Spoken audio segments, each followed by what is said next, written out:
Started it. Yeah.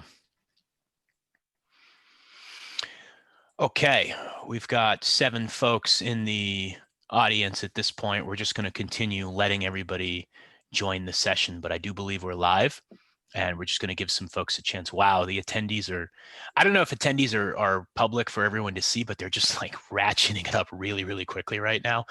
So that's exciting. And I had a feeling we'd have a good audience for this show. So we're just going to give people another minute or so to get dialed into the webinar, and then we'll get started. Yeah.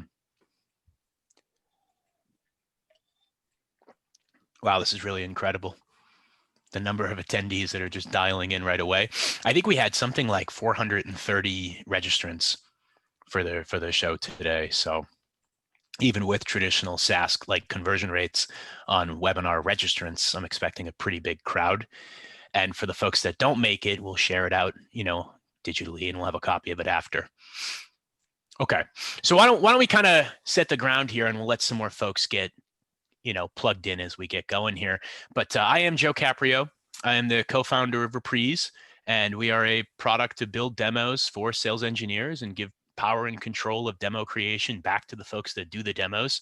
And I am super duper excited to be here today to host the first in a series that we're calling the Real Talk series for the pre-sales community, for the PreSales Collective. And I'm joined by 3 really impressive panelists, and I'm just going to introduce them really quickly here, but then I'm going to have them kind of introduce themselves in a couple of slides. We've got Audrey Jaspart from HubSpot. We've got Adam Lazzara from Sprout Social and Chris Brown from Dynamic Signal.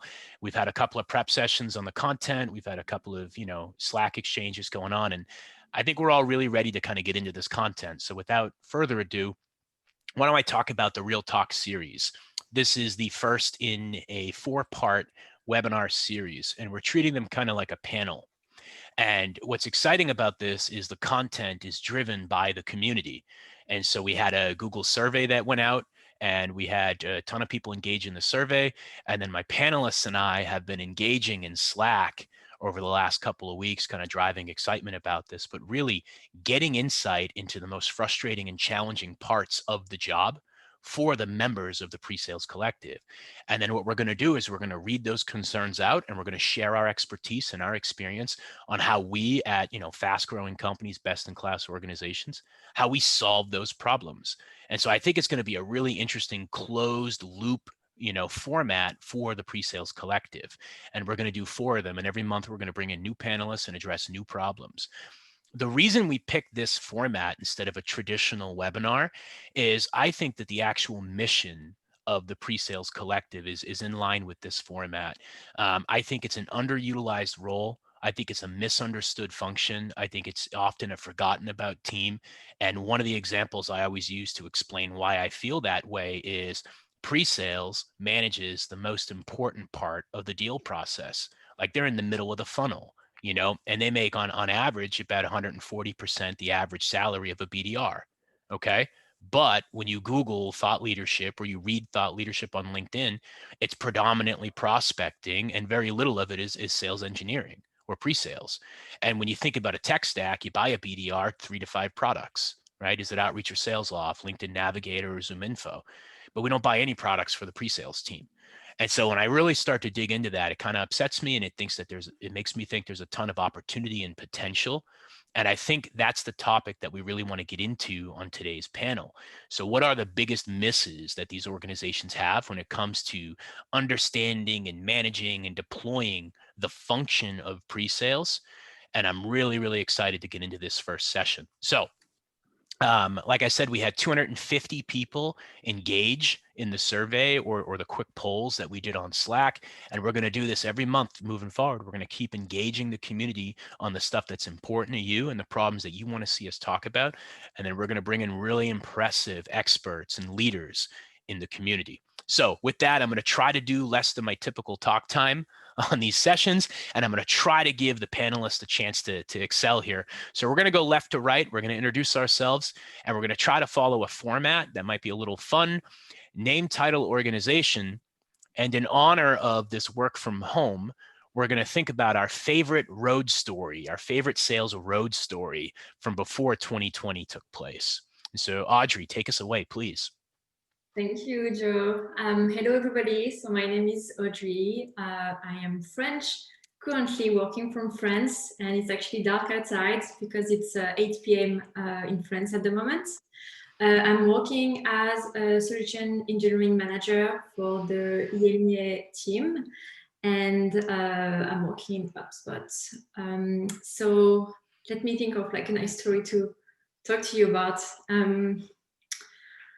When I used to be an SE, I remember going back in France in order to support a deal, and with the account executive, we went to a telecom company. So, you know, telecom company, they provide internet services. And I guess the funny story is that they didn't have internet in their office. That was a poor experience, especially when you are an SE and you actually need to demo your software and there is no internet connection. Luckily, I had like some slide plan, but I can tell you that wasn't my best performance ever. But definitely some good memories with the account executive these days. Audrey, you're the reason that salespeople travel with hotspots and speakers and every device possible in their bag. Yeah, I don't miss tech mishaps. That's not something that I miss from pre-COVID. So, all right, Chris, name, title, organization, and favorite sales road story. Cool. Hey, y'all. Chris Brown, Director of Solutions Consulting at Dynamic Signal, based here in Austin, Texas. The y'all probably gave that away. My favorite road story, I've had a bunch, and as I thought through this, the one that always stands out, this is a couple years back, was actually over in the UK, and we were on our way to meet with a big company that makes vacuum cleaners. I'll kind of leave the name unmentioned. Anyway, we decided to stop and lunch in the little town of Malmesbury, about 20 minutes from the headquarters, and we finish up lunch and think, oh, we'll just call an Uber to make it over to the HQ in time for the meeting. Well, not only could we not find an Uber, but we couldn't find a cab. So we're out there on the street, me and the salesperson, trying to hail a cab that didn't exist. And we ended up getting a ride, or hitching a ride, I should say, from an English farmer. So we piled into his SUV with a bunch of topsoil and other various farm equipment in the trunk, and made it to the meeting with 5 minutes to spare. And also, once we got to the meeting, had the same problem Audrey had, and had no internet access. But that was a whole separate story. So complete comedy of errors. A total man of the people, Chris. Yeah. Adam, how about yourself? Name, title, org, and favorite sales road story from pre-COVID. Hey everyone, my name is Adam Lazara. I am the Director of Sales Engineering for Sprout Social. I would say, I don't know if it's my favorite, but it's my most memorable story, is getting into an Uber with 3 sales folks. I'm riding in the front, we're in New Jersey, and we're going over the Pulaski Skyway. And my man hits this giant pothole. Don't know how he could have missed it. It was an absolute crater, destroyed his tire. And for any of you who've been on the Pulaski Skyway, there's no way you can't pull over. There's just no room there. So the Uber dude is freaking out. And at that moment, it hit me.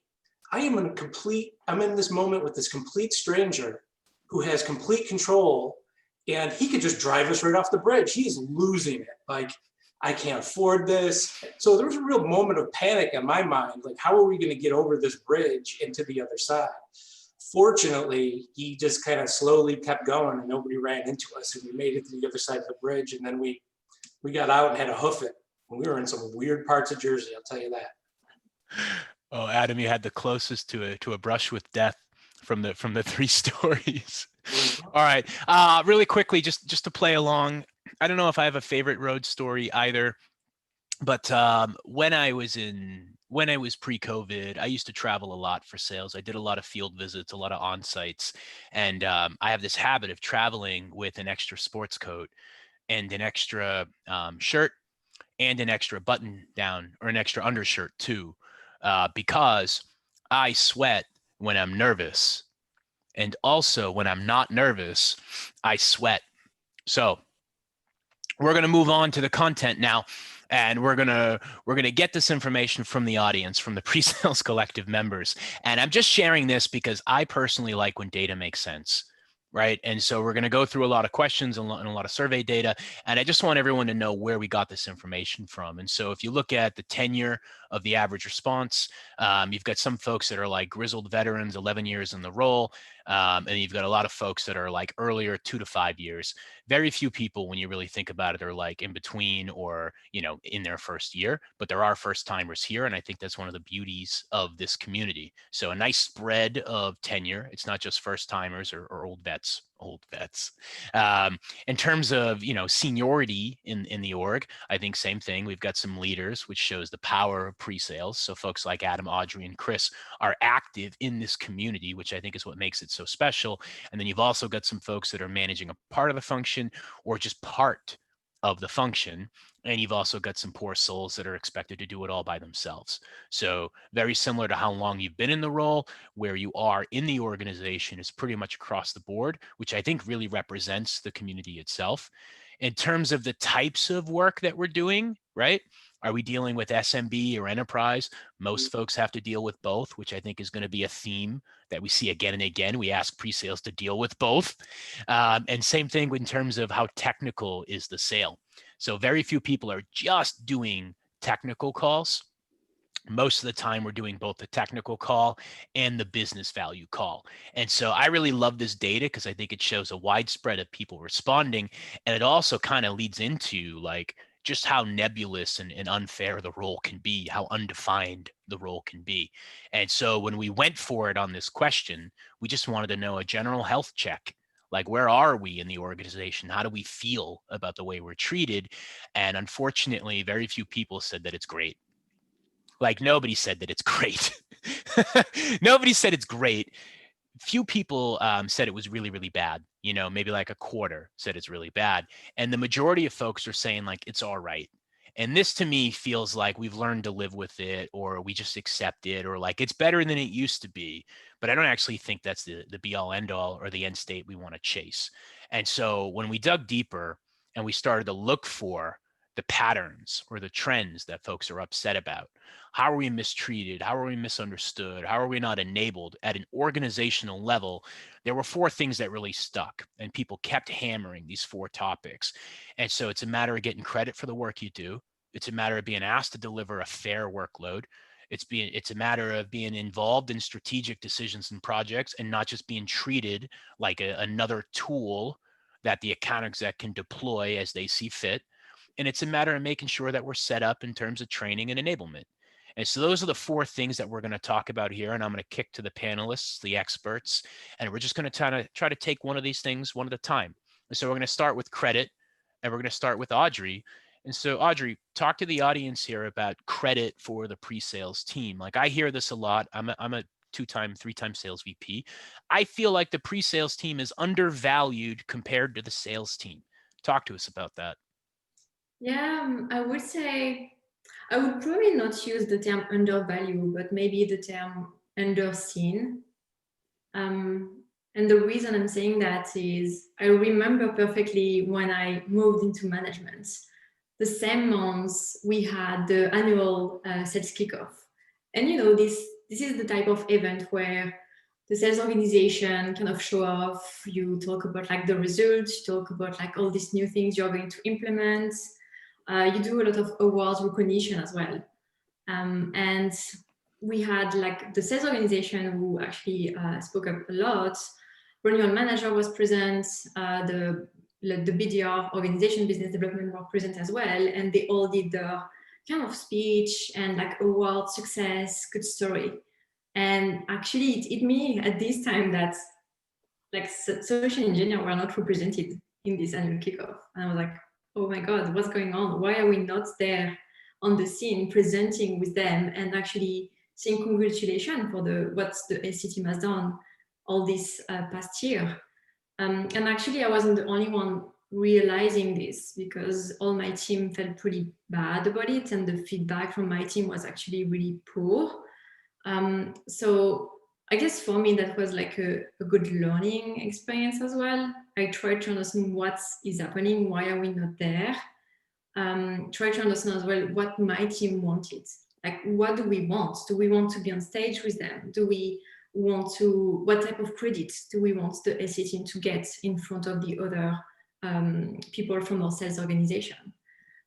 So that was like gathering this feedback from my team, but then sharing this feedback with the sales directors as well, and let them know how we feel and what we would like. And from this time, actually, that's much better, because now SE have also some time to present during the all hands meeting, during the sales updates that we have monthly. So I think sometimes there is an opportunity for us to speak up more and to just say, actually, we feel we are underseen, we feel we are undervalued. Because I would say, in my situation, that wasn't something that was intentional from the sales organization. That's something they just didn't realize was missing. And we had to put that in front of them to make them realize that we needed to be there, we needed to be seen, and we needed to be valued and represented as well in the sales organization. And that one really hits home for me, because I'm a sales leader for 20 years now, and I absolutely have moments in my past where I forgot or took pre-sales for granted, and it's right in line with what you're saying. Like, I've got a 75-person team out there, and multiple functions, and you folks just show up and do your job. Like, you just show up and get it done, and it's kind of behind the scenes, and I don't even know about it.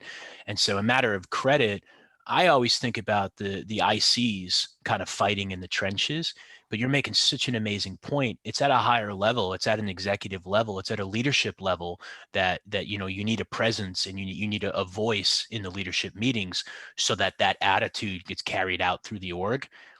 I'm so glad to have you folks on this call, because I misunderstand the points of this stuff that I even put out there. This is an executive problem. This is not the ICs getting credit for what they do. This is the leader of the department making sure that the company is aware of what the department does. It's amazing, Audrey. Thank you. Let's move to workload, because I think it's relevant. And so, Chris, I'm going to kick to you first on this one. I'm also guilty of this as a sales leader, putting more and more work on the pre-sales function. So how about this, Chris? I feel like the balance is off, and we're just asked to do too much. Yep. So, I think a lot of what we do, it's a bit of a black box, right? There's a lot that goes into preparing and showing up and knocking that demo out of the park, or even just generally being, well prepared and representing, your company and solutions at an expert level on a variety of calls. One, I think, method that's worked really well for me over the years is measuring what we're doing there. So, for instance, in my current role, we're using Vivin to measure all of the deliverables and activities that my team is engaged on, from front end of the process when an RFP comes in, all the way through the end of the process when we're engaged in creating statements of work and helping the salesperson close the deal. And as we began to collect a really good depth of data there, opened a lot of eyes, right? Both in terms of the lift and level of effort required to create a custom tailored demo that really resonated. But also it exposed areas that we were being misutilized in, being brought in too early on unqualified opportunities, spending too much time on RFIs or RFPs that we had no prior contact on with the buyer. And I think over time, having that data, while it won't completely solve the problem, definitely gives leaders of SC teams more ammunition to go in and have logical, data-driven conversations around what our team should be spending time on versus what we shouldn't. So I've found that approach to be pretty effective over the course of my career. Yeah, that's so insightful, Chris. Does anyone else? I think, Adam, you might have a point on this one too. Yeah, so I think it's important to capture both the qualitative and the quantitative aspects of the job. And as we kind of look at these things that the SC does, there's a lot of folks in an organization that don't realize what goes into the work that we put forward. So as an example, I had a CFO flat out ask me, like, why we're not doing 7 demos a day, hour for lunch, 7 demos a day. And it wasn't because they were being mean or facetious. It just, they didn't know, they didn't realize the level of detail that goes into not just prepping for deals and things of that nature, but also communicating to each other, communicating with the AEs, sales leadership, and then all of the other things that the company asks us to do because we're product experts. So there's a ton that goes into this. And I feel it's the leader's responsibility to make sure that executive leadership understands what our role is and how we go about our job and why we do it the way that we do it. Once we're able to communicate those values to senior leadership, executive leadership, then they have a better frame of reference for the effort that needs to go in, and it kind of plays towards headcount as well. So we look at these things in a multitude of areas, but really quantitatively and qualitatively, we have to push those metrics up to the senior executive level. Yeah, I can totally relate on this one too. I think it's a matter of awareness. We had an experience once where we asked a similar question, Adam, of our pre-sales team, but it wasn't how many demos are you doing? It was how long does it take to deliver a proof of concept or set up an instance? And we wanted more, we wanted faster, we wanted more and faster. And then finally our CTO said, well, why don't I sit with you while you set up a couple of these trials? And he came back and he said, there was a 21-step process for one of the activities a pre-sales person has to do. And when I looked at it, there were 2 decisions out of 21 clicks. And so 19 times they would just click next. And twice they would say, I either have to click A or B. And you say, well, why aren't we automating that, right? Like, why aren't we investing in making that automatic? Why are we deploying humans to click next, next, next? And I really think it just comes down to awareness, you're not whipping boys. Like, we're not trying to overload the pre-sales team. Like, we probably just don't get it. Like, we just don't get what you're doing. And so I think driving awareness is a huge part of this. I think that leads us, and all 3 of you have a really amazing point on strategic versus tactical.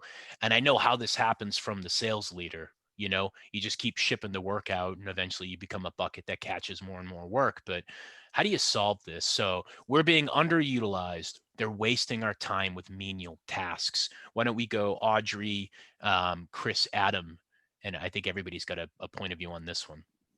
Yeah, I actually love what you say, Adam, on like how people perceive us doing like 7 demos a day, and not understanding why we say no to this.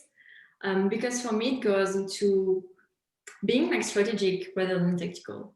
Either you are really operational and you answer 10,000 questions a day, but you don't bring any strategic value into the deal, or you spend maybe a good couple of hours working on a deal and you are being really strategic and you are doing some strategic selling on the deal. And for me, it's like 2 complete different way of working. You cannot expect an SE to do both. And like, from my experience, I have seen so many times, a sales rep putting a demo 30 minutes before the demo is supposed to happen in your calendar. And you're like, well, I don't have the time to prepare. How can I bring value to this deal if I don't even know what's the context, what people need, what are prospect challenges, And for me, one of the big effort the SE team had to do there is really to be comfortable saying no to the sales team. Being able to say, I'm not going to join your call because this reason. I'm not going to answer this question because I don't have the full context and you haven't brought me into this discovery qualification call that I should have been on, And when you are an SE and you feel comfortable saying no, you can focus on what is more strategic because you have more time in front of you to actually focus on this deal that the business wants you to focus on. Yeah, I guess like that's my biggest point is like, you need to push back and sometimes you need to educate the rep on what's the best process. Wow. Yeah. This is an education, self-advocacy. Self-advocacy. I'm reading this and it's like, we're underutilized. They're wasting our time. And it's like, who's the we, who's the they? And can you stand up for yourself? Can you say no? Can you push back? Unbelievable. That's amazing. Adam, Chris, what do you think? Yeah, I agree with that point of view up to a point. I mean, I definitely think that you can't always fly in and be the hero in every situation, as otherwise you will kind of put yourself in those situations. I think at the same time, there's probably a bit of this that just comes with the territory, right? I mean, as a sales counterpart of mine likes to say, enterprise sales is a knife fight. And I think there's always going to be a certain element of, I think, tactical last minute that gets introduced into the equation. And I think oftentimes these are scenarios or situations we're put in due to, our prospective customers evaluating us. They've got their own set of things they're dealing with on their end, and kind of how we choose to adapt and respond to that on ours ultimately is what helps differentiate us. When I think back to my time as individual contributor, one tactic I often used was to kind of take a bifurcated approach. So, obviously starts with having good relationships with your AEs and being very communicative. When there were periods where I wasn't quite as busy, I would just kind of jump on things in the spirit of getting shit done. Yep. I think that helped me build credibility with my AEs, so that when I was in busier periods, I was able to push back on some of those scenarios, or at least highlight, here are the risk factors going in if you're asking me to join a demo 30 minutes before it happens. I can do it and show up, but ultimately, is it going to be effective and help us move the needle forward? If not, push back and tell them we're not available, right? Like, we're busy too. We have tons of demand for our product, and Right. Scheduling that meeting for a day or two later, ultimately can set us up for more success. So I do think kind of pushing back is definitely a key part of the equation, but also being a good partner to your AE and having a little bit of give and take in the name of getting stuff done. I think, to underscore Chris's and Audrey's points here, it starts for me with communication. You have to have a good level of communication with the given AE, but also sales leaderships need to be able to communicate with sales engineering leadership.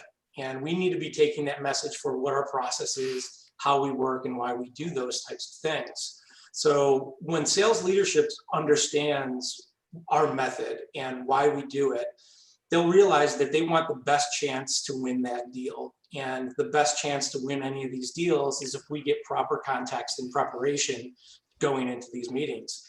Every single person on this call right now could go do a demo right now. Will it be any good? Will it hit the points that whomever they're demoing needs it to hit? Probably not. But we don't want to fail. We want to win. So we have to put ourselves in that position, and we have to communicate through the organization how it is we work. And this problem will always exist. You always have AEs that haven't worked with SEs before. So as sales orgs grow and they don't have the experience, we have to be the ones that explain to them how it works and the reasons that we do it. It's really for the betterment of the deal. We want to win too. So we just make sure that we give ourselves the best chance of winning. And that's really where that pushback comes in. I'm not saying don't help with certain things, but if this is a deal that's worth something to you, we need to prepare for it. It's incredible. That's incredible. Not just self-advocacy, but like the actual talking points you need, Adam, to get sales to respect these boundaries this is for you. This is to increase your likelihood to do a deal here. This is to help you hit your number, and I think I'll say most salespeople should be responsive to that line of logic. There will always be some salespeople that are not responsive to any logic, but most salespeople should be responsive to that line of logic. Let's shift gears a little bit and get to the fourth cornerstone of like organizational conflict, and then we're going to shift into conflict directly with our sellers. So AE and SE, or AE and pre-sales conflict is the next section. But this one's really personal to me. I have a background in sales enablement, and when I ran the sales team at Chorus, I sent all of my reps to Sales Enablement Academy so they could understand their buyer. And I also sent all of my sales engineers, all my pre-sales team, to that same Sales Enablement Academy so they would understand the buyer that they were working with. And a lot of people told me that was crazy and nobody does that. And I started to say, well, how do you train your sales engineers? The answer is pretty much empty. Like, there is no training, there is no enablement, there is no L&D. And so I was not surprised. I was happy that folks really banged on this answer in the survey and in the poll, because I think this is important. So Chris, like, there's sales trainers, there's sales enablement, there's sales operations, right? How do we enable a pre-sales team? I've always taken that on myself as a leader of pre-sales teams. I think ultimately, if you're not getting the resources you need from other parts of the organization, as a leader, it's incumbent on you to enable your team to succeed. So for me, that's always been a core focus of how I operate. I can think of a couple of examples. My previous role, I started the team from scratch. So from day one, as I was training myself, I was building my own onboarding program in the anticipation of hiring more people, so that I had created that foundation. In my current role, I've been fortunate enough to, have a good mix of experience levels on the team and a good starting point in terms of content. So what I've done there is simply organize it in a more structured fashion and create a cadence within the team to dive deep on particular topics, some very tactical, some more strategic. And then the third pillar that I'm introducing next year would be, outside training in the form of, better demo training, better discovery training.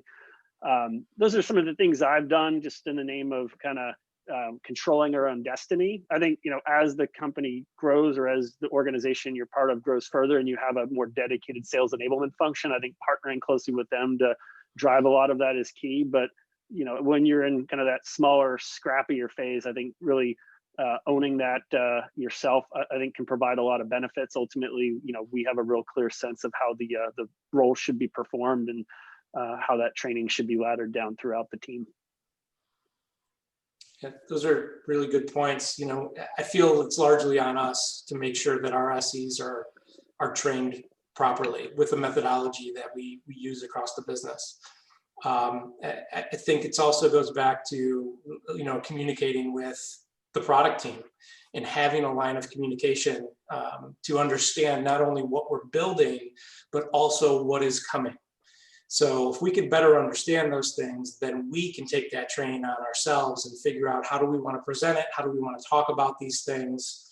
And, additionally, when we have new SEs join the company, they go through the company formal training, and then they go into sales engineering training, which is led by us. So as we grow and as we scale, we'll lean on enablement to help with more things, like setting up more official types of training where we bring in external speakers. But in a lot of cases, it's really up to the SE leaders to make sure that there's a methodology that's being used across the SE organization, and ensuring that trainings happen on a regular cadence, as well as the product changes. What's really funny as I hear you say this, I'm going to embarrass myself. In my mind, this is indicative of why there's a problem with pre-sales. As you're talking through this, in my mind, I'm thinking, your personality types are such that you're probably predisposed to being really good at organizing a training curriculum on top of your day job, because you folks are super organized and detail oriented. So it's probably really easy for you to moonlight as sales enablement on top of your day job. And that's literally the problem that we're talking about, is you just shoulder the load. You just figure it out and you find a way forward. And so we just keep adding more and more and more to you. So it really is a wild learning moment for me, even as I'm hosting the panel here, that, yeah, we'll just give it to the head of sales engineering. They'll figure it out, just like everything else that we hand to them. Okay, so why don't we move forward and think about maybe a Dear Abby segment here. And so I'm going to read some really specific. I just dated myself. Chris is laughing. We're going to do a Dear Abby segment. I'm going to read real questions from the survey, from the survey responses, and we didn't collect email address on the service on the survey. I don't know who submitted these questions, and even if I knew, I wouldn't share that information. But you can trust that filling in the survey with us, it's totally anonymous. So I'm going to share some real questions from the participants, and they're going to be a little bit raw. The first one's going to be about wins. And we're going to ask Chris this question, okay? So win announcements left out the pre-sales team, who were critical to getting those wins. I got sales management to correct this, and we saw an immediate impact to morale. So Chris, how do you handle this at your company? How do you make sure that the pre-sales team is rewarded for the wins that they contribute to? Yeah, so I think it starts at my level, like a lot of things. One of the key things that I'm constantly, I don't want to use the word harping on, but really over communicating on, is the word partnership, right? We are partners to the AE in helping drive these deals to close. So that pretty much permeates every communication touch point I'm having, whether it's with leadership or with individual contributors. Starts there. As we bring new sellers into the organization, I have a 30-minute deck. I take each of them through working with Solutions Consulting, and part of that is that partnership approach to how we win as a team and we lose as a team. And then more tactically, you know, as deals are coming in, you know, I've made sure that our SEs are getting shout outs in the Slack channel that celebrates wins. I'll often immediately layer on top, calling out specific kind of attributes or key things that the SE did to help drive that deal to close. So I'm kind of celebrating that myself, you know, versus solely relying on the salesperson to do that. And I think there's always room for improvement, but that's kind of the area that I've started in and will continue to expand on over time. I really like you use the word partnership. I call it a selling team, right? Just to make sure that people understand what we're talking about here when we're going into these deals. We all have the same objective. So making that point is very important in your organization. And, you know, I think in many times, sales leadership, they look at the revenue number, right? And then they celebrate the biggest ones.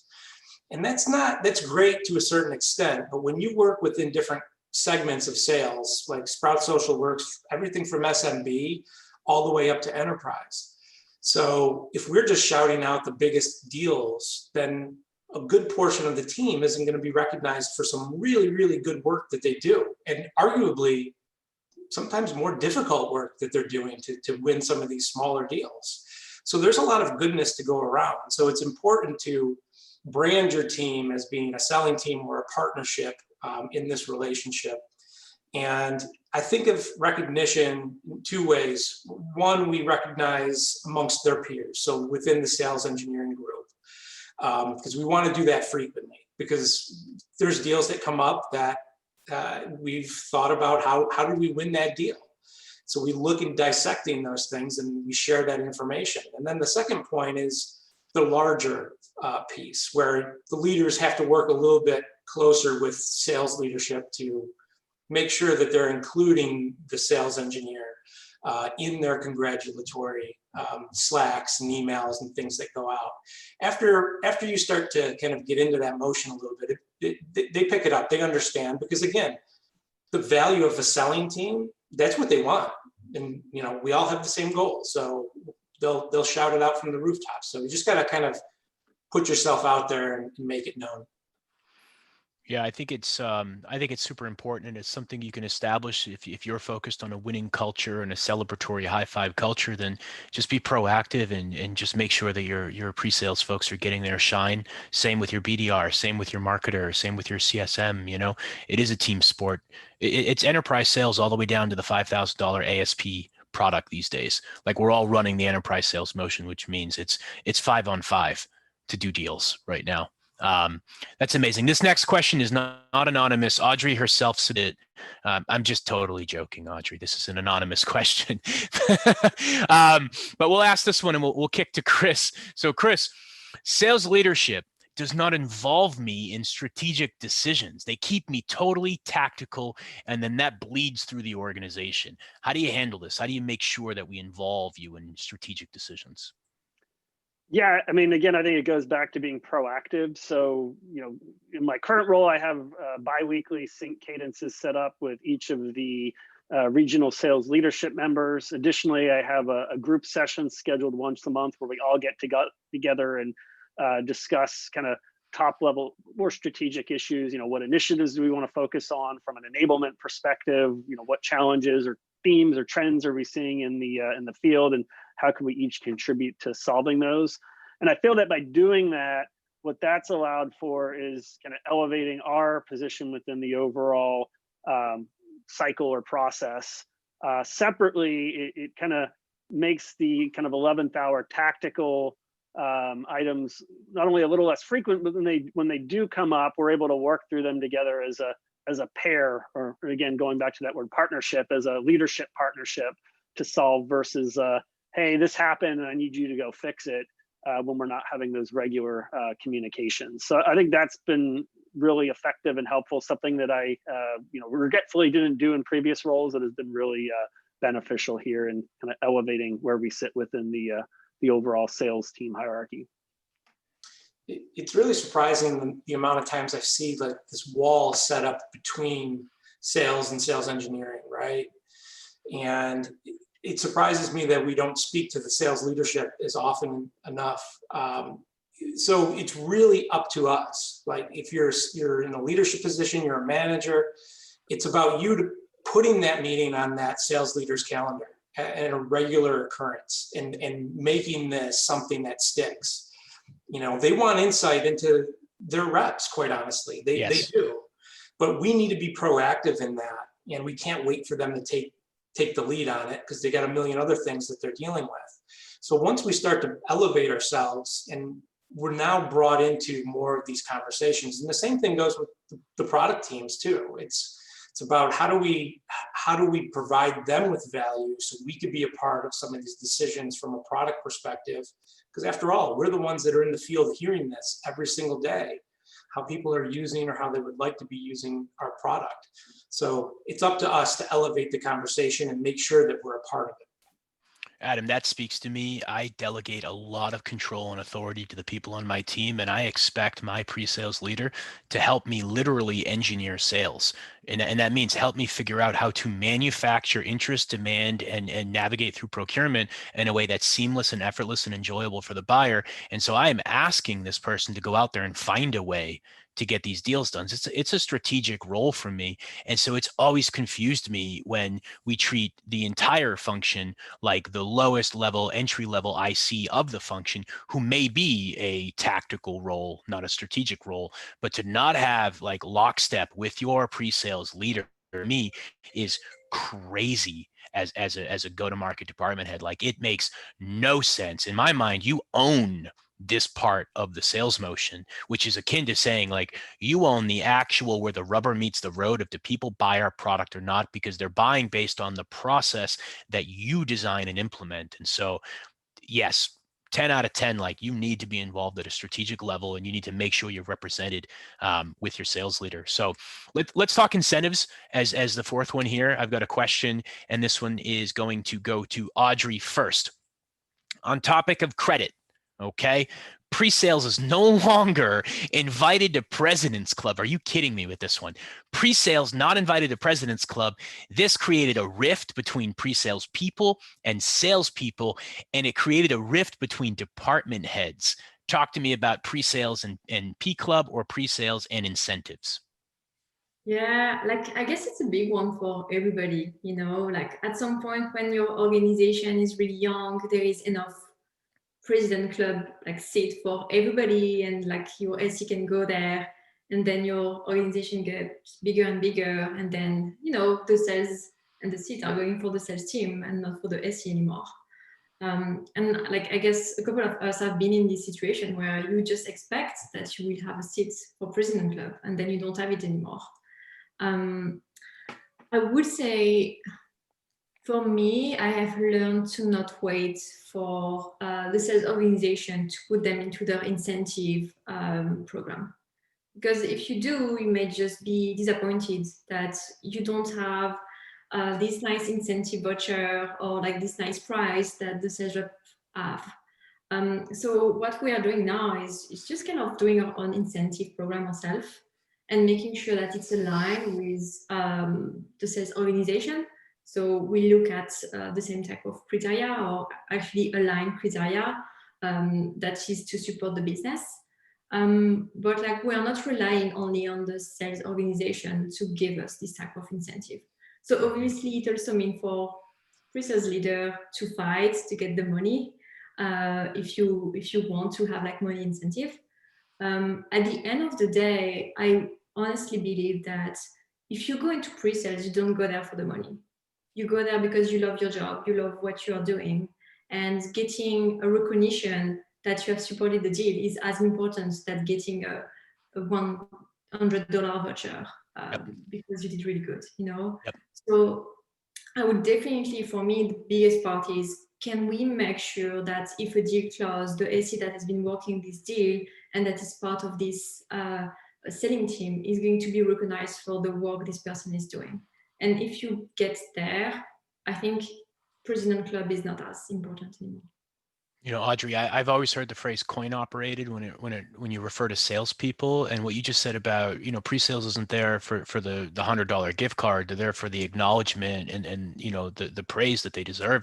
I've hated the term coin operated, and I've always found in my career that salespeople are also less, you know, they're about the money, sure. But when it comes to incentives, they're gold star operated. They're not coin operated. They're gold star operated. They're motivated to do the work and then get acknowledgement and recognition for having done the work. And so I think you're spot on. It doesn't have to be a huge budget. It's just proactively earmarking a cadence and some budget so that you can make sure people are getting the shine that they deserve. We're trending a little bit behind the schedule, you know, because I'm so verbose. And so I'm going to try to, you know, move us through this next section a little bit quicker. And this is specifically on conflict with our AEs, of which I'm guilty of everything we're about to talk about for sure. And so why don't we go right into the big three here? And we're going to start with, I believe, Audrey on unqualified deals. Yeah. Okay. Definitely. So sales reps put me, I'm sorry, I didn't catch that. Audrey. Anything? Go ahead. Oh, okay. Sorry about that. Sales reps put me on unqualified deals that will never win, and it wastes my time. The irony is they probably just got done complaining about this deal to get the BDR in trouble. So they don't want the meeting, but they want to bring you in and make you do the demo on this unqualified meeting. Talk to me about this one. Oh, yeah. I guess that resonates so much with me, to be honest, because that's my fight, and that's my team is fighting for getting qualified leads all the time, you know. So I would say for that, like, I have some empathy for the sales team, because I truly believe that the sales rep and the account executive don't do that on purpose, you know. And there is sometimes sales reps that are really junior and they don't know how to proper qualify for leads, for deal, and they need a lot of support. So obviously working with sales enablement is a big plus there. But I think sometimes it's also something we can add some value, help the sales rep to help qualify better their deals, or actually show them what are the red flags on the deals that they are working on. I would definitely disagree to jump on a call straight away, but this is where, as an AC, you can shine. You know, you can do a deal review, you can do some deal preparation, and then advise on what's the next best step in this deal. Maybe it's like to do another qualification call. Maybe you need to like train the sales rep and try to identify what are the different roadblocks you are going to have in this deal, and what's the next step for that. So I think collaboration, again, is definitely, like, I think we have all been talking about that, but like you are a team. It's the sales rep and it's you, the SE, and maybe like a partner and the sales manager. You all work together, and you need to support your reps when they need you. And sometimes you have to tell them this is not a good deal. Like you have no chance to close it, and like that's the reality. It's rather better for you to not put too much time on it, because you are wasting your time. Let's focus on this big, nice deal that you have, and move away from this one. Yeah, full alignment on this one. I think, Adam, you had a really hot take when we did one of our prep sessions on this one. How do you prevent this? How do you work with an AE that just, you know, they throw everything at the wall and see what sticks? Yeah, you know, they're trying to be active and show activity to their boss, right? So it circles back for me to communication, and setting up, you know, with that AE, what does this look like from a qualified position, right? Like, get them to tell you what a qualified deal looks like, and then use that against them at some point if something happens. Now, there'll be times where an AE will have like this gut feeling, or there'll be this you know, deal they're trying to get into, finally gave them a signal that they want to talk. You could do those things, but you're looking out for when these become habits and they're just functions of deals not being properly qualified.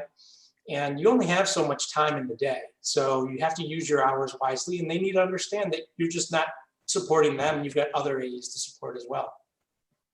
Absolutely. All right, we're going to do two more.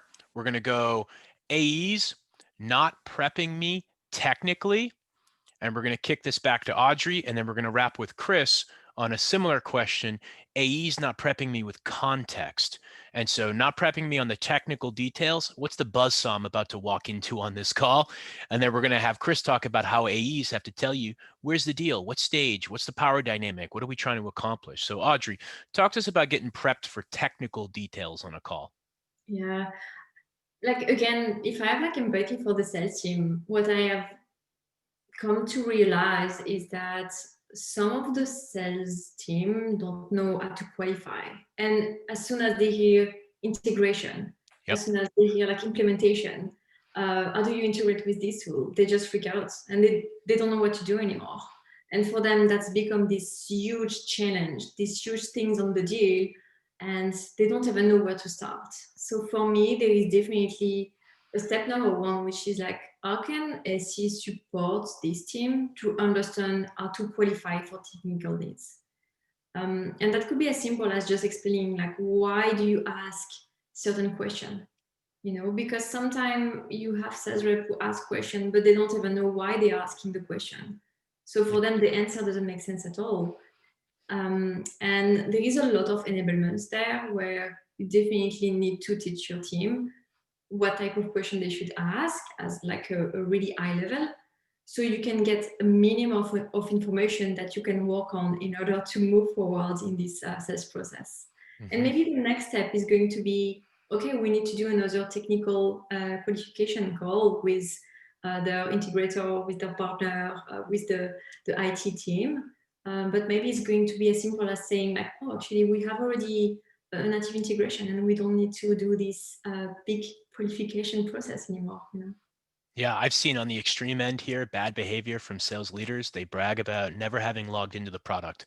I don't even really understand the product. I rely on my pre-sales team for that. And I think that's a nasty, nasty attitude that permeates through an organization. Like, this is what we have Sales Eng for, is what you'd hear. This is what we have pre-sales for. And I don't think it's good. And I don't think it excuses salespeople from having baseline understanding on the technical conversations they're going to have, so that they can enable you and tee you up to go in there and you know, slam the deal home.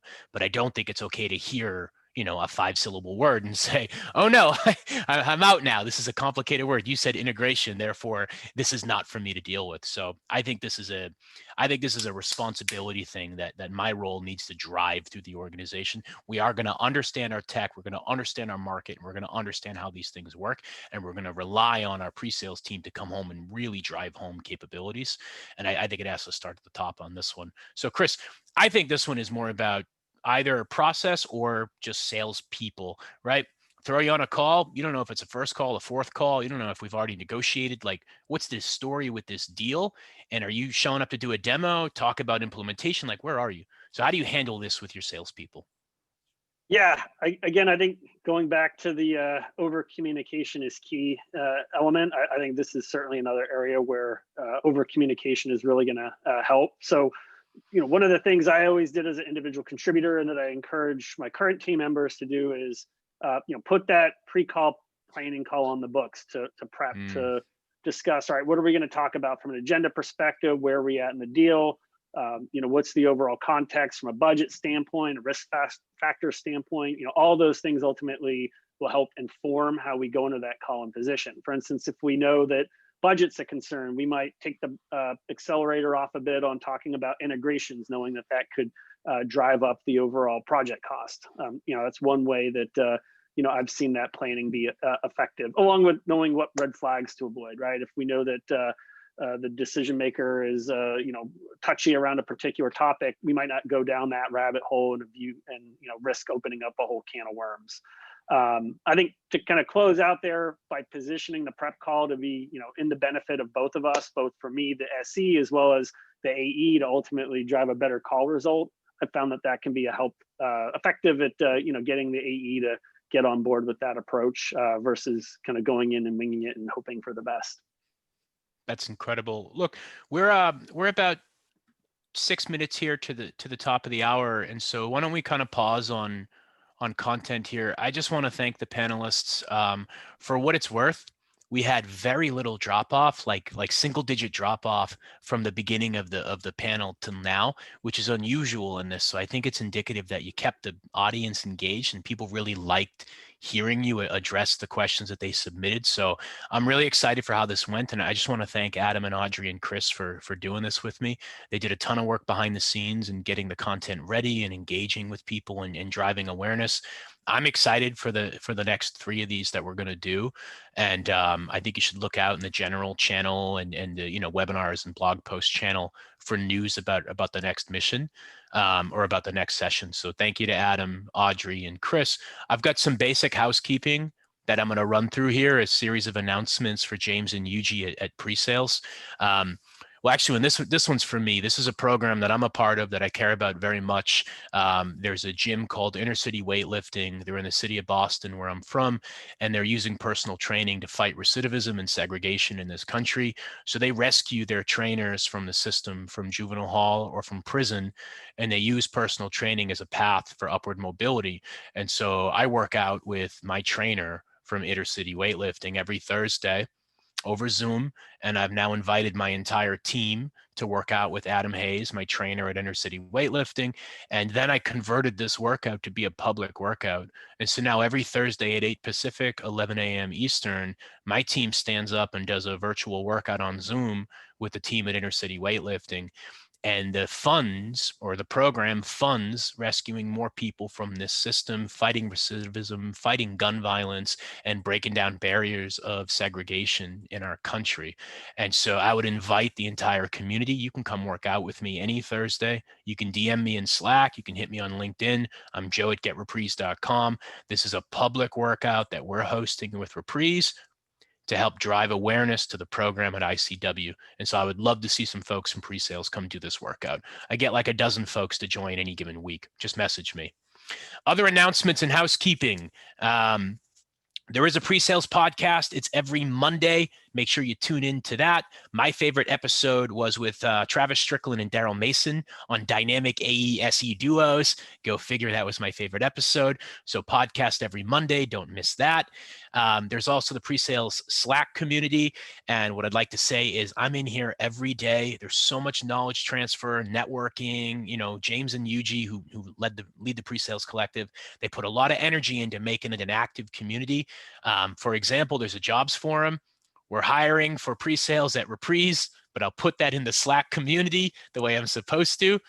One more thing I would say is Aditya and Yuji are hosting a webinar. I'm excited about this one, and it is December 8th. Aditya from RFPIO, which I'm hearing so many cool things about.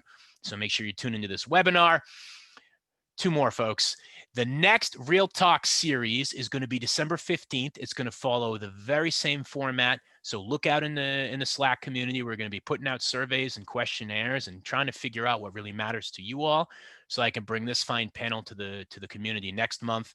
And boy, it just keeps going, doesn't it? The PreSales Leadership Collective is for director and above. So make sure you're involved here. And if you're not director and above, get your director to join this. There's a lot of knowledge share that happens in here. And the final piece that I'd share is just on LinkedIn. Make sure you follow the community on LinkedIn. There's over 3,000 members. And I think that it's long overdue that this function starts to get the shine that it deserves. So once more, thank you to the guests. If you guys want to come off mute and say bye to the audience, I really, really appreciate your help on this. Take care, everyone. Thanks for joining. Thanks, Joe. So much. Thanks. Guys. Bye, everybody.